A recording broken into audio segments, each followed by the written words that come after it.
সন্ধ্যা পুজো দিতে বসছি সন্ধ্যাবেলায়, তো অনেকবারই ওর ডাক আমি শুনতে পেয়েছি। নিচ থেকে অনেক করুণ স্বরে ডাকতেছিল।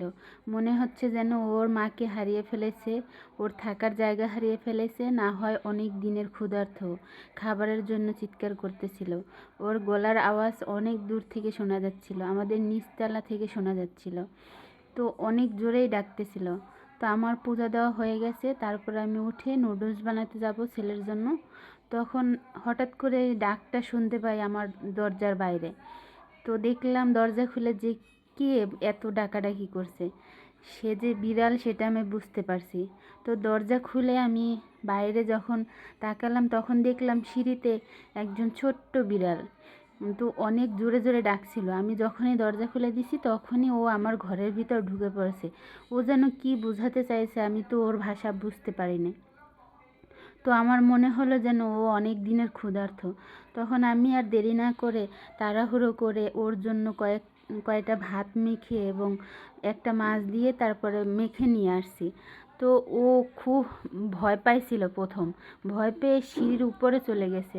তারপরে আমি যখন ডাক দিলাম তখন তাড়াহুড়ো করে একদম নিচে নেমে এসে ও ভাত খেতে শুরু করলো এবং এমনভাবে ভাত খেলো মনে হয় যেন কতদিনের ক্ষুধার্ত, কতদিন খেতে পায়নি সেরকম। এতটা তাড়াহুড়ো করে হাম হাম করে খাইতেছিল, আমার খুব মায়া লাগতেছিল, আমার খুব খারাপ লাগতেছিল। আমি আমার ছেলেকে বললাম, দেখছো ওর কত দিনের যেন ক্ষুধা লাগছে।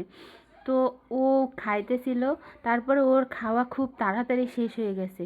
আবার আমার কাছে চলে আসছে, আমাকে যেন কিছু বলতে চায়, কিন্তু ওই যে আমি ওর ভাষা বুঝতে পারিনি। তা ভাবলাম যে আর মনে হয় কিছু ভাত খেতে চাই ও।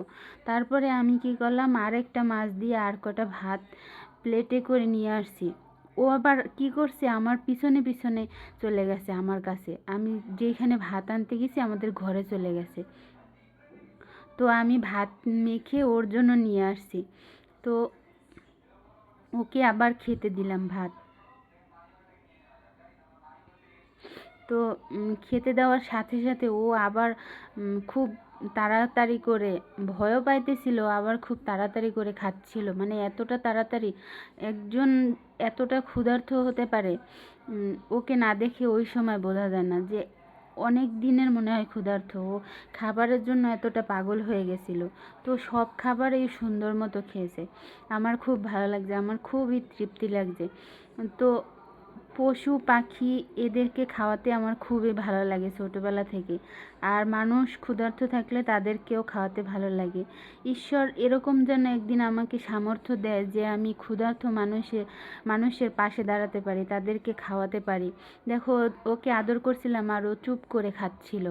এতটা মনে হয় ওর নিজের মাকে হারিয়েছে, জানি না সেই জন্য এতটা কষ্ট, বা একজনের আদরের জন্য এতটা ওর কাছে খারাপ লাগতেছে। তো আমার ছেলেও একটু আদর করে দিচ্ছিল এখানে। তো ও সুন্দরভাবে খাবারটা খেয়ে নিল। আর আমি নিজের কথা না বললেই নয় যে আমি ছোটোবেলা থেকে মানুষকে দেওয়া নেওয়ার বিষয় অন্যরকম। এমনকি আমাদের বাড়ি, যদি গ্রামের বাড়ি, আমার যখন বিয়ে হয়নি তখন আমি মানুষকে দান করতাম। তো ওই যারা আমার কাছে দান নিত তারা আমি যেদিন যেদিন থাকতাম সেদিনই তারা চলে আসতো। একজনকে এত বেশি আমি চাল দিয়ে দিয়েছি যে মায়ের কাছে বকা শুনতে হয়েছে। তারপরে সেদিন ভাতই খাই না রাগ করে, যে খাবারটা আমি খাইতাম সেই খাবারটা ওদেরকে দিয়ে দিছি। এরকম আমার কাছে শান্তি লাগতো। যদি কেউ বকতো তাও আমার কিছুই যায় আসতো না। তো আমার দান করতে এতটাই ভালো লাগতো। ঈশ্বর যেন আমাকে সবসময় এই আশীর্বাদই করে। আর কি বলবো, সবাই ভালো থেকো, সুস্থ থেকো।